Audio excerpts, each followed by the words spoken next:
നമസ്കാരം. ജലസമൃദ്ധമാണ് നമ്മുടെ ഈ കൊച്ചു കേരളം. നിറയെ ജലാശയങ്ങൾ, പുഴകൾ, കായലുകൾ എല്ലാം കൊണ്ട് സമൃദ്ധം. ജൈവ വൈവിധ്യത്തിൻ്റെ ഒരു അക്ഷയഖനി. ഇത് സംരക്ഷിക്കാൻ കഴിയാതെ നമ്മുടെ സംസ്ഥാന സർക്കാർ കുഴങ്ങുകയാണ്. നാട്ടുകാരാകട്ടെ കുടിവെള്ളം കിട്ടാതെ വലയുന്നു. വഴിമുട്ടിയ ജപ്പാൻ കുടിവെള്ള പദ്ധതികൾ. ഇതാണ് ഫോർ ദ പീപ്പിൾ ഇന്ന് ചർച്ച ചെയ്യുന്ന വിഷയം.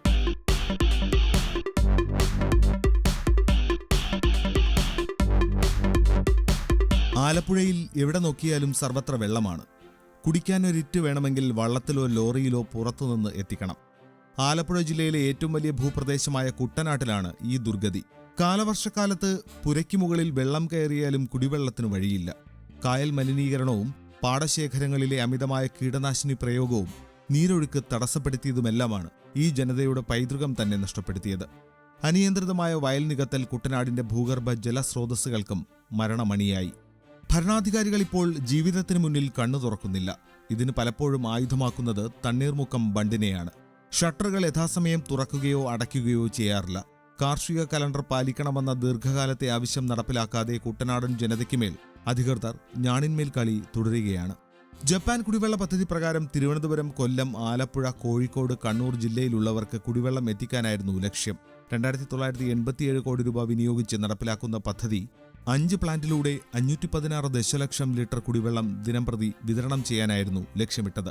അധികാരികളും ഉദ്യോഗസ്ഥരും ഇടനിലക്കാരും കരാറുകാരുമെല്ലാം കൈയിട്ടുവാരിയതോടെ നാടിന്റെ സ്വപ്നമായിരുന്ന ജപ്പാൻ കുടിവെള്ള പദ്ധതി നാട്ടുകാരുടെ കുടിവെള്ളം മുട്ടിക്കുന്ന സ്ഥിതിയിലായി. 2003 സ്ഥലം ഏറ്റെടുത്ത ഒരു കുടിവെള്ള പദ്ധതിയാണ് ജപ്പാൻ കുടിവെള്ള പദ്ധതി. ഈ 2003 ശേഷം ഇപ്പോൾ ഇത്രയും വർഷക്കാലം മാറിയുള്ള ഭരണം വന്നിട്ടും അതിൻ്റെ പ്രവർത്തനം ആരംഭിക്കാൻ കഴിഞ്ഞിട്ടില്ല എന്നുള്ളതും ഒരു വാസ്തവം. പിന്നെ കുട്ടനാട്ടിലെ ഭൂപ്രകൃതി അനുസരിച്ച് സമുദ്രനിരപ്പിന് താഴെ സ്ഥിതി ചെയ്യുന്ന പ്രദേശം എന്ന നിലയിലും ഇത്രയും വെള്ളം ഉണ്ടായിട്ട് പോലും കുടിക്കാൻ വെള്ളം ഇല്ലാത്തൊരവസ്ഥ കുട്ടനാടിനെ വളരെ രൂക്ഷമായി ബാധിച്ചുകൊണ്ടിരിക്കുന്ന ഒരു സമയം കൂടിയാണിത്. ഏതാണ്ട് 20 ഏക്കർ സ്ഥലത്ത് 2003 ആരംഭിച്ച് വളരെ ത്വരിതഗതിയിൽ ശുദ്ധജലം ആലപ്പുഴയുടെ വിവിധ പ്രദേശങ്ങളിൽ എത്തിക്കുക എന്നുള്ള ലക്ഷ്യമാണ് ഉണ്ടായിരുന്നതെങ്കിലും ലക്ഷ്യം പൂർത്തീകരിക്കുവാൻ കഴിഞ്ഞ കാലങ്ങളിൽ മാറി വന്ന ഗവൺമെൻറ്റുകൾക്ക് കഴിഞ്ഞില്ല എന്നുള്ളത് വളരെ ഖേദകരമായിട്ടുള്ള ഒരു കാര്യമാണ്. കൊട്ടിഘോഷിച്ച് നടപ്പിലാക്കിയ പദ്ധതി ഉദ്ഘാടനം കഴിഞ്ഞ് 5 വർഷം പിന്നിട്ടിട്ടും പൂർണ്ണമായിട്ടില്ല. ഇതുമൂലം ഭാഗികമായാണ് പ്രവർത്തിക്കുന്നത്. സർക്കാരിന്റെ ഇച്ഛാശക്തിയില്ലായ്മയും കെടുകാര്യസ്ഥതയുമാണ് ശതകോടികൾ ചെലവഴിച്ച് യാഥാർത്ഥ്യമാക്കിയ ബൃഹത് പദ്ധതിയുടെ ദുരവസ്ഥയ്ക്ക് കാരണം. പരാധീനതകൾക്ക് നടുവിലും സ്വകാര്യവൽക്കരണ നീക്കം ഊർജിതമായി നടത്തുകയാണ് ഭരണാധികാരികൾ. അന്നിരുന്ന സർക്കാരും ഇപ്പോൾ നിലവിലുള്ള സർക്കാരും വേണ്ട രീതിയിൽ ഏത് രീതിയിൽ ആ കുടിവെള്ള പ്രശ്നം പരിഹരിക്കണം, ഏത് മാർഗത്തിലൂടെ അത് പരിഹരിക്കാൻ സാധിക്കും എന്ന വ്യക്തമായ കാഴ്ചപ്പാടില്ലാത്തതിൻ്റെ അടിസ്ഥാനത്തിലാണ് ആ കുടിവെള്ള പദ്ധതി ഇന്നും നഷ്ടമാകാൻ സാധ്യത. കാര്യം എന്താണെന്ന് വെച്ചാൽ കടപ്രയിൽ നിന്നും എടുക്കുന്ന വെള്ളം നമ്മൾ കരുമാടി പ്ലാന്റിലെത്തുകയും കരുമാടി പ്ലാന്റിലെത്തിയ വെള്ളം ആലപ്പുഴയിലെത്തിക്കുകയും അതിലൂടെയാണ് ഈ കുടിവെള്ളം ആലപ്പുഴ നഗരസഭയിലേക്കുള്ള കുടിവെള്ളം എത്തിക്കുക എന്നുള്ള പദ്ധതി ഇട്ടത്.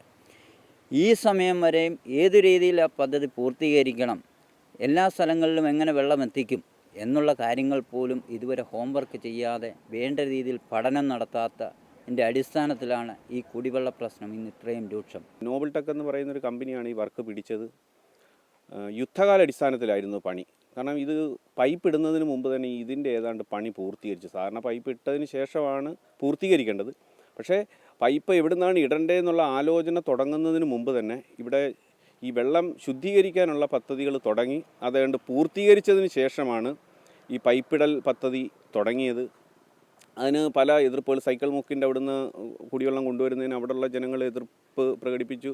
അങ്ങനെ കുറേ നാളുകൾ ഈ പദ്ധതി പൂർത്തീകരിച്ചു. ഇവിടെ ഇതിനുള്ള സാധന സാമഗ്രികൾ, മിഷനറികളെല്ലാം, കോടിക്കണക്കിന് വില വരുന്ന മിഷനറികളെല്ലാം ഇവിടെ വന്ന് ഇതെല്ലാം സെറ്റ് ചെയ്ത് കഴിഞ്ഞിട്ടാണ് ഈ കുടിവെള്ളം കൊണ്ടുവരുന്നതിനെ പറ്റിയുള്ള ആലോചനകൾ ശരിക്കും തുടങ്ങിയെന്നാണ് ഞങ്ങൾ വിശ്വസിക്കുന്നത്.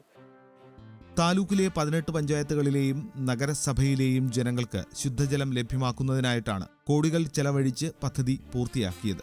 ഗുരുതരമായ ആരോഗ്യ പ്രശ്നങ്ങളെ അതിജീവിക്കുന്നതിനാണ് ജപ്പാൻ ധനസഹായത്തോടെ കുടിവെള്ള പദ്ധതി തയ്യാറാക്കിയത്. കഴിഞ്ഞ സർക്കാരിന്റെ കാലയളവിൽ പദ്ധതി കമ്മീഷൻ ചെയ്യാനായില്ല. നിർമ്മാണവുമായി ബന്ധപ്പെട്ടുയർന്ന ആരോപണങ്ങളും മറ്റുമാണ് ഇതിന് തടസ്സമായത്. 50,000 ഗാർഹിക കണക്ഷൻ നൽകുക എന്നതായിരുന്നു ആദ്യത്തെ ലക്ഷ്യം.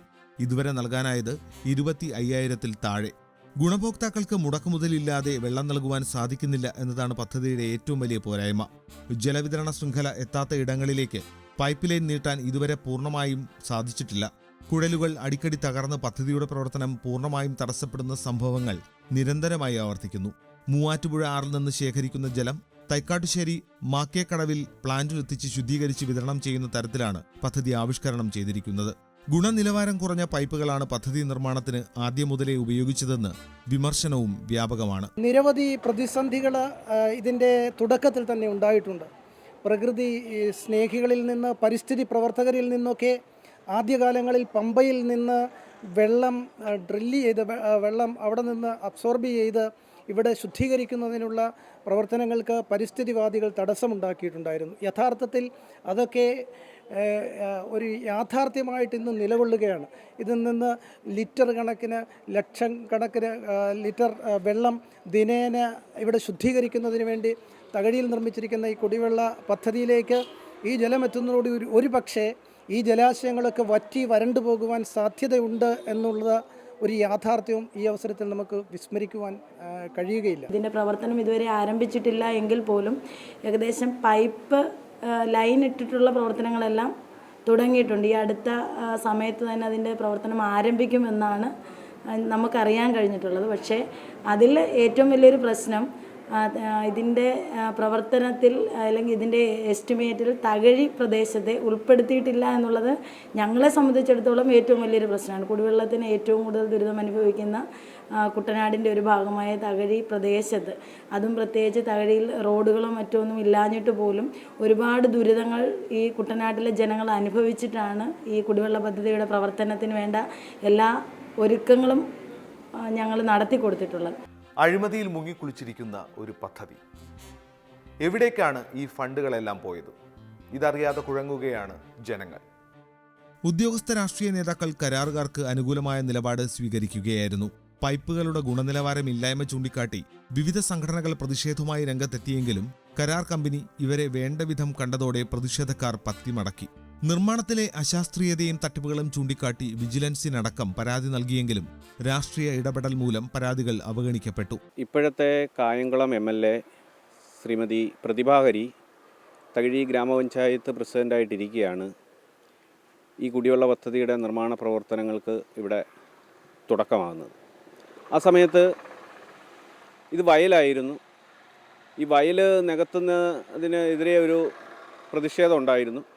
ആ സമയത്ത് പഞ്ചായത്ത് ഇത് നികത്താൻ ആദ്യ സമയത്ത് അനുവാദം കൊടുത്തിരുന്നില്ല. പഞ്ചായത്തിൻ്റെ അനുവാദം ഇല്ലാതെ തന്നെയാണ് ഇത് ആദ്യം ഈ വയൽ നികത്തി ഈ പദ്ധതിക്ക് തുടക്കം കുറിക്കുന്നത്. അതിനുശേഷം ഇതിൻ്റെ നിർമ്മാണ പ്രവർത്തനങ്ങൾ തുടങ്ങിയ സമയത്ത് തൊഴിലാളികളുടെ ആയിട്ട് ചില തർക്കങ്ങളുണ്ടായി.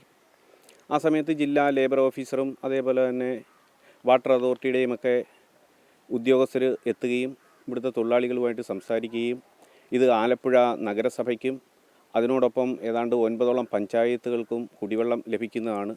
അതുകൊണ്ട് തൊഴിലാളികളുടെ ഭാഗത്തുനിന്നൊരു എതിർപ്പുണ്ടാകരുത്, എല്ലാവരും സഹകരിക്കണം. ആ സമയത്ത് തകഴി പഞ്ചായത്തിനെ ഈ പദ്ധതിയിൽ ഉൾപ്പെടുത്തിയിരുന്നില്ല. ഏതാണ്ട് 620 ലക്ഷം ലിറ്റർ വെള്ളമാണ് ഈ പ്ലാന്റിൽ ശുദ്ധീകരിക്കുന്നത്. പക്ഷേ തകഴി പോലുള്ളൊരു ഗ്രാമപ്രദേശത്ത്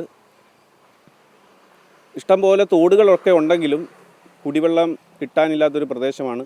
അപ്പോൾ ഇത്രയും വലിയൊരു ജലശുദ്ധീകരണ ശാല ഇവിടെ വരുന്ന സമയത്ത് തകഴിയും കൂടി ഉൾപ്പെടുത്തണമെന്ന് ഒരു അഭിപ്രായം ഞങ്ങളവിടെ വെച്ചു. റോഡെല്ലാം പൊളിച്ചിട്ടാണ് ഈ വലിയ വലിയ പൈപ്പുകൾ ഈ പദ്ധതിയുമായി ബന്ധപ്പെട്ട് തകഴിയിലൂടെ കടന്നു പോയിട്ടുള്ളത്.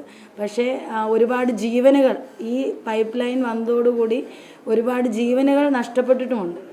തകഴിയിൽ തന്നെ ഈ പ്ലാന്റിൻ്റെ തൊട്ടടുത്ത് തന്നെ ആ പൈപ്പിൽ ആക്സിഡൻ്റ് ഉണ്ടായി ഒരു ചെറുപ്പക്കാരൻ ഇവിടെ തന്നെ മരണപ്പെട്ടിട്ടുണ്ട്. തൊട്ടടുത്തൊരു ചേച്ചി ഈ പൈപ്പ് കൊണ്ടിട്ടിട്ട് യാത്രാ ദുരിതത്തിൽ മരണപ്പെട്ടിട്ടുണ്ട്. ഇതൊക്കെ ആയിട്ടും തകഴിക്ക് കൂടി ഈ പദ്ധതിയിലൂടെ കുടിവെള്ളം ലഭിക്കുമെന്ന പ്രതീക്ഷയോടുകൂടി തന്നെയാണ് ഞങ്ങളിപ്പോൾ ഗവൺമെൻറ്റിലേക്കൊക്കെ ഞങ്ങൾ ഒരുപാട് നിവേദനങ്ങൾ സമർപ്പിച്ചിട്ടുമുണ്ട്. എൻ്റെ അറിവ് ശരിയാണെങ്കിൽ അടുത്ത സമയത്ത് തന്നെ ഇതിൻ്റെ പ്രവർത്തനം ആരംഭിക്കും. അത് ട്രയലായി ഇതിലൂടെ വെള്ളം ഒന്ന് ചെയ്തിട്ടുള്ളതാണ്. ഇപ്പോൾ ഈ വരാനിരിക്കുന്ന വരൾച്ചയ്ക്ക് മുമ്പായി തന്നെ ഈ പദ്ധതി ആരംഭിക്കണമെന്നും തകഴിയെ അതിലേക്ക് ഉൾപ്പെടുത്തണം എന്നും ഞങ്ങൾ നിവേദനങ്ങൾ നൽകിയിട്ടുണ്ട്. ഓരോ തവണ പൈപ്പ് പൊട്ടുമ്പോഴും വ്യാപകമായ നാശനഷ്ടമാണ് ഉണ്ടാകുന്നത്. വെള്ളം കുത്തിയൊലിച്ച് റോഡും വീടുകളും തകരുന്നതും പതിവാണ്. ഇതിന്റെ പേരിൽ ആഴ്ചകളോളമാണ് താലൂക്കിൽ ശുദ്ധജല വിതരണം മുടങ്ങുന്നത്. പൈപ്പ് പൊട്ടുന്നത് പതിവായപ്പോൾ പമ്പിംഗ് പകൽനേരം മാത്രമായി ചുരുക്കി. ഇതോടെ ജലശുദ്ധീകരണശാലയുടെ പ്രവർത്തനവും പാതിശേഷിയിലാക്കിയതോടെ ജലവിതരണം ഭാഗികമായി പരിമിതപ്പെടുത്തി. താലൂക്കിന്റെ വിവിധ ഭാഗങ്ങളിൽ പൈപ്പുകൾ തകർന്ന് ജലവിതരണം ദിവസങ്ങളോളം മുടങ്ങുന്നതും പതിവായിട്ടുണ്ട്. പ്രതിദിനം 107 ദശലക്ഷം ലിറ്റർ വെള്ളമാണ് ഇപ്രകാരം ശുദ്ധീകരിച്ച് വിതരണം ചെയ്യേണ്ടത്. നിലവിൽ ഒരു മോട്ടോർ മാത്രമാണ് പ്രവർത്തിക്കുന്നത്. പരമാവധി 40 ദശലക്ഷം ലിറ്റർ വെള്ളമാണ് ശുദ്ധീകരിക്കുന്നത്. ഇതാകട്ടെ പൊതുജനങ്ങളുടെ ആവശ്യങ്ങൾക്ക് തികയാത്ത അവസ്ഥയിലും. തന്മൂലം മിക്കയിടങ്ങളിലും ഒന്നിടവിട്ട ദിവസങ്ങളിൽ മാത്രമാണ് ജലവിതരണം നടക്കുന്നത്. ജലവിതരണ ശൃംഖല വിപുലീകരിക്കുന്നതിലും ആവശ്യമായ നടപടികൾ ഉണ്ടായിട്ടില്ല. എപ്പോഴാണ് ജലവിതരണം മുടങ്ങുന്നത് എന്നതിന് യാതൊരു നിശ്ചയവുമില്ലാത്ത അവസ്ഥയാണ് നിലവിലുള്ളത്. പദ്ധതി പ്രവർത്തനം സ്വകാര്യവൽക്കരിക്കുന്നതിന് അധികാരികൾ നീക്കം നടത്തുന്നതായും ആരോപണം ഉയർന്നിട്ടുണ്ട്. പല പദ്ധതികൾ ആദ്യം സർക്കാർ തലത്തിൽ കൊണ്ടുവരുമെങ്കിലും ആ പദ്ധതി നഷ്ടമാണ്, ഇല്ല ആ പദ്ധതി പൂർത്തീകരിക്കാൻ സാധിക്കുകയില്ല എന്നൊരു സംവിധാനത്തിലേക്ക് നീങ്ങുകയും ആ പദ്ധതികളെല്ലാം സ്വകാര്യ കമ്പനികൾക്ക് നൽകുകയും ചെയ്യും. ആ സ്വകാര്യ കമ്പനികൾ നൽകുന്നതായ പദ്ധതികൾ മുഴുവൻ വിജയകരമായി നടത്തുകയും ചെയ്യും. അപ്പോൾ ഇതിൻ്റെയൊക്കെ ഉദ്യോഗസ്ഥരും കോൺട്രാക്ടർമാരും തമ്മിലുള്ള ഒത്തുകളിയും അവർ തമ്മിലുള്ള ഈ ശതമാനത്തിൻ്റെ കച്ചവടം മൂലമാണ് ഈ രീതിയിലുള്ള പ്രവർത്തനങ്ങൾ നീങ്ങുന്നത്. ഇപ്പം നമ്മൾ ഒരു ഉദാഹരണം പറഞ്ഞാൽ, നമ്മളൊരു കുടിവെള്ള പൈപ്പിടാൻ എടുത്തു എങ്കിലും ആ പൈപ്പിന് വരെ ഇത്ര ശതമാനം കമ്മീഷനാണ് ആ കരാർ വെക്കുന്നവനും കരാർ എടുക്കുന്നവരും തമ്മിൽ, അല്ലെ ഉദ്യോഗസ്ഥരും തമ്മിലുള്ള ഭയങ്കരമായ അഴിമതിയാണ് നടക്കുന്നത്. ആ അഴിമതി നടക്കുന്നത് കൊണ്ടാണ് ഈ ഒരു പദ്ധതിയും ഇല്ല ഒരു കാരണവശാലും ഒരു രീതിയിലും സംഗതി പൂർത്തീകരിക്കാൻ പറ്റാതിരിക്കുന്നതിൻ്റെ കാരണം. ഒരു പ്രോജക്റ്റിൻ്റെ ആംഗിളിൽ നോക്കുമ്പോൾ ഇതിൻ്റെ ഇൻവെസ്റ്റ്മെൻറ്റ് പണ്ട് വാട്ടർ അതോറിറ്റിയിൽ പൈപ്പ് കുഴിച്ചിടലായിരുന്നു മെയിനായിട്ടുണ്ടായിരുന്നത്. ഈ ഒരു 5-6 വർഷമായിട്ട് ആ ഒരു പോളിസി ചേഞ്ച് ചെയ്തു. പ്രൊഡക്ഷൻ റെഡിയായിട്ട് മാത്രം. കാരണം പൈപ്പ് ആയിട്ട് കുഴിച്ചിടുന്നത് കൊണ്ടുള്ള വലിയ പ്രശ്നം, എവിടെയെങ്കിലും ഗ്യാപ്പ് ഉണ്ടോ എന്ന് നമുക്ക് അറിയാൻ പറ്റില്ല. കാരണം ഇത്രയും ആയിരക്കണക്കിന് കിലോമീറ്റർ പൈപ്പ് നമ്മൾ ഇടുന്നത്. പിന്നെ ആയിട്ടായിരിക്കും ഇത് കുഴിച്ചിടുന്നത്. അപ്പോൾ വരുന്ന ലോഡ് കൊണ്ട് ഇതെല്ലാം പൊട്ടിപ്പോകും. പിന്നീട് കുറേ നാൾ കഴിഞ്ഞ് 4-5 വർഷം കഴിഞ്ഞിട്ടായിരിക്കും ഇത് കമ്മീഷൻ ചെയ്യും. ആ കമ്മീഷൻ ചെയ്യുന്ന സമയത്ത് ഈ പൈപ്പുകളെല്ലാം പൊട്ടിപ്പൊളിഞ്ഞു. അപ്പോൾ പണ്ടൊക്കെ ഈ പൈപ്പ് മേടിക്കുന്നതിന് ഒത്തിരി കമ്മീഷനും ഇതൊക്കെ ഉണ്ടായിരുന്നൊക്കെ പറയപ്പെടുന്നു. പക്ഷെ ഇപ്പോൾ അതെല്ലാം മാറിയിട്ട് ത്രൂ കോൺട്രാക്റ്റാണ്. അതുകൊണ്ട് ആ ഒരു വിഷയം വരുന്നില്ല. പണ്ട് ഗംഗാൻ്റെ കാലത്തൊക്കെ പൈപ്പ് വാങ്ങിയ ഒരു വിഷയമൊക്കെ ഉണ്ട്. അതുകൊണ്ട് തന്നെ പൊതുവെ ഇപ്പോൾ വാട്ടർ അതോറിറ്റിയുടെ പോളിസി പ്രൊഡക്ഷൻ ലൈൻ റെഡിയായതിനു ശേഷം മാത്രം പൈപ്പ് ലൈൻ സ്ഥാപിച്ചാൽ മതിയെന്നുള്ള ഒരു ഇതിലാണ്. ജല അതോറിറ്റി ജീവനക്കാരെ ഒഴിവാക്കി ശുദ്ധീകരണശാല, പമ്പിംഗ്, ക്ലോറിനേഷൻ തുടങ്ങിയ ചുമതലകൾ തുടക്കം മുതൽ കരാർ കമ്പനികളാണ് നടത്തുന്നത്. അടിമുടി അഴിമതിയിൽ മുങ്ങിക്കുളിച്ച പദ്ധതിയുടെ പേരിൽ വർഷം തോറും കോടികളാണ് അധികാരികൾ പൊടിക്കുന്നത്. 27 പേരുടെ മരണത്തിനിടയാക്കിയ കൊൽക്കട്ടയിലെ പാലം നിർമ്മിച്ച അതേ കമ്പനി തന്നെയാണ് കേരളത്തിലെ ജപ്പാൻ പദ്ധതിയുടെ കരാർ ഏറ്റെടുത്തിരിക്കുന്നത്. പദ്ധതിയുടെ പിതൃത്വം അവകാശപ്പെട്ട് തല്ലുകൂടുന്ന ഇരുമുന്നണികളും പദ്ധതി നടത്തിപ്പിനെക്കുറിച്ച് മിണ്ടുന്നില്ല. കൊട്ടിഘോഷിച്ച് നടപ്പിലാക്കിയ പദ്ധതി ഉദ്ഘാടനം കഴിഞ്ഞ് 5 വർഷം പിന്നിട്ടിട്ടും എങ്ങും എത്തിയിട്ടില്ല. 384 കോടി രൂപയായിരുന്നു പദ്ധതിയുടെ കരാർ തുക. കൺസൾട്ടൻസി ഫീസ് ഇനത്തിൽ മാത്രം 142.67 കോടി രൂപ ചെലവായതായി കണക്കുകൾ സൂചിപ്പിക്കുന്നു.